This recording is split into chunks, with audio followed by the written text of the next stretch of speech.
Tonight, the number of law enforcement officers dying from COVID-19 is on the rise, but many are still unvaccinated. ABC 27 investigative reporter Katie LaGrone discovers the reluctancy is less about the agencies who employ them and more about the unions created to back them. It's become disturbingly familiar. Florida law enforcement officers who committed their lives to protect others could not protect themselves from the ultimate consequence of COVID-19.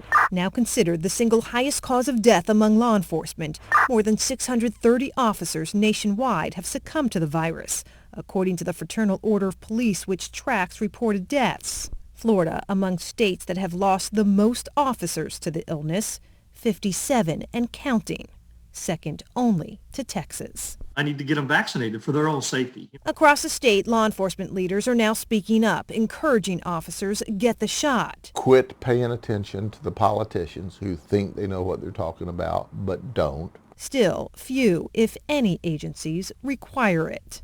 Not necessarily because sheriffs and chiefs don't want to, but we've discovered unions won't support it. As a union head, we don't like being mandated and pushed into anything like that. John Kazanjian leads Florida's Police Benevolent Association, the largest police union in the state. He's vaccinated and encourages officers take the vaccine, but says younger officers 45 and under remain reluctant. A lot of them say there's not that much data on it, and so why am I going to get it? I'll wait.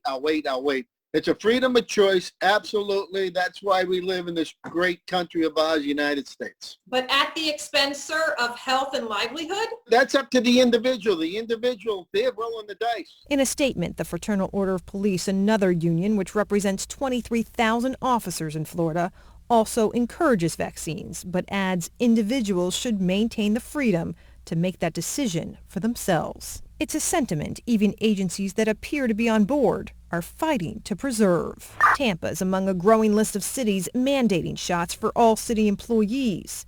City police, no exception. So are officers happy about this? I guess we're going to find out. The city's police union still has to vote on a tentative agreement. It's not clear how many law enforcement officers remain unvaccinated. Most agencies don't track.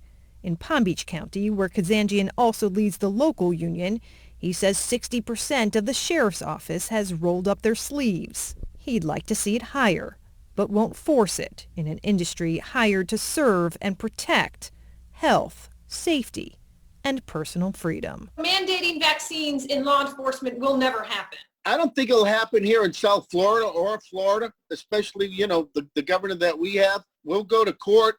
We'll do whatever we have to protect the individuals that, decide they don't want to get vaccinated.